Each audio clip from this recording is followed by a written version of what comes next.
Stock characters? Stock characters? Like a hero. Yeah, there's a hero. And a villain. And a hot babe. That's all.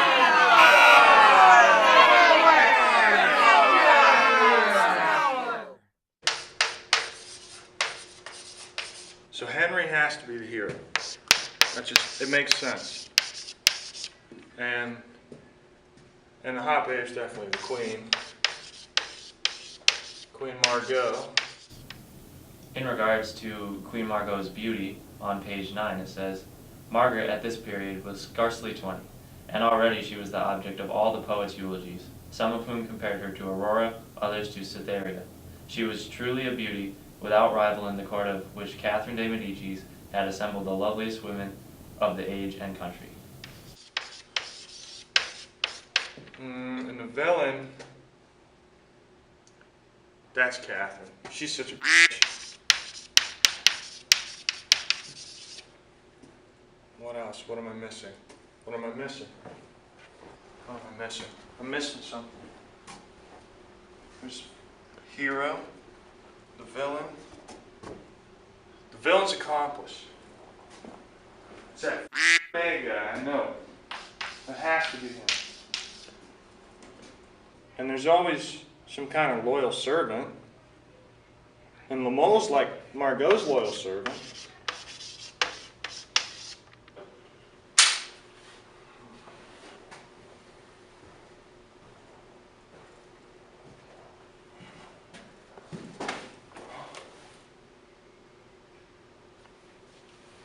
Stock characters.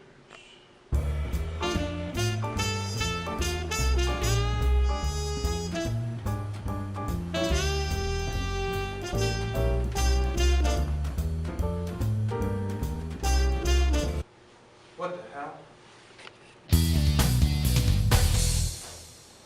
Provocation.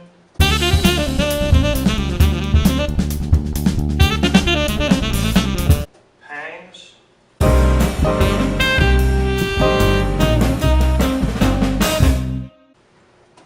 Penalty.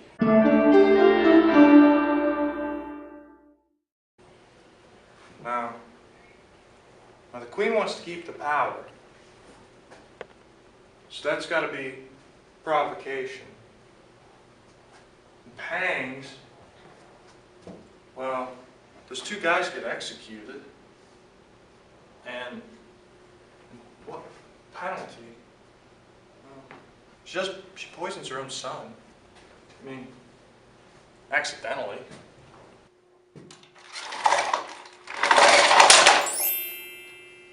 Chaotic and fast action. Absurd plot and intense emotion. Those are all characteristics of melodrama. So how does this relate to Queen Margot? Well, I mean, it's pretty chaotic. There's a massacre. They kill all those people. And there's fast action, there's sword fights, and ladies throwing pumpkins at people.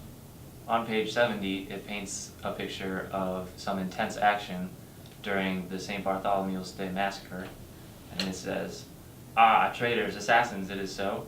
Well then take this," and La Mole, aiming in his turn, fired one of his pistols. La Hurière, who had kept his eye on him, moved suddenly to one side, but Cacanus, not anticipating such a reply, had not stirred, and the bullet grazed his shoulder.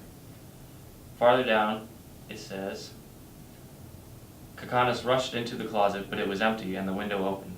"He has thrown himself out," said the innkeeper, "and as we are on the 4th floor, he must be dead. Or he has escaped by the roof of the next house," said Cacanus, putting his leg over the sill of the window and preparing to follow him over this narrow and slippery route. But Marvel and La Hurière pulled him back into the apartment. "Are you mad?" they both exclaimed at once. "You will kill yourself." And it's a pretty absurd plot. A great example of the absurdity in this book is towards the end of chapter 16, when La Mole and Cacanus were once just gravely injured, and are just able to get out of bed as they attend an outing with the King's Court, and they step off to the side and start fighting each other with swords, and once again bring themselves close to their deathbed. And while this is all going on, both of their lovers are standing on the side in a bush, admiring how handsome they look as they kill each other. I mean, it's like the guy who wrote it was stoned or something. You know what else is absurd? These ridiculously long monologues about Cacanus and La Mole professing their love for their lovers, the Duchess and Margaret. And those dudes, they loved each other so much, their emotion was... Ah, said La Mole, I had but one fear, and that was to die without again seeing her. I have beheld her again, and now I can die. And with his eyes fixed on the small window, he lifted the reliquary to his lips and covered it with kisses. Cacanus saluted the two women with as much grace as if he were in a drawing room, and they replied to the two devoted men by shaking handkerchiefs wet with tears. Caboche then touched Cacanus on the shoulder and gave him a meaningful look. The Piedmontese replied, yes, yes. Then turning to La Mole, he said to him, one last embrace, dear friend, and then die like a man. It will be no hardship for you who were so brave. Tense, and then they hated each other, and then they loved each other again. Alright, well I got all that stuff, so...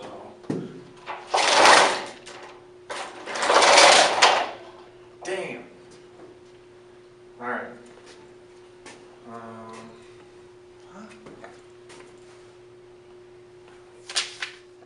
A triangle.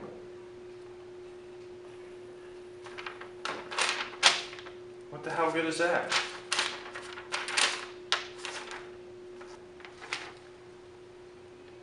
Triangle. Trig, I guess. Maybe. Oh, it's a sine. That's it. Yeah, it's a sine. No, it's a cosine. No, that's not right. Wait. Like a love triangle. Well, it all makes sense, really. There's an established older man, that's Henry, who's married to a woman, Margot, that has a younger lover, who is young, and that's La Mole. And that completes the triangle. Sine, cosine, and tangent. Huh. That wasn't so hard. Really. All makes sense. 3 P's, chaotic.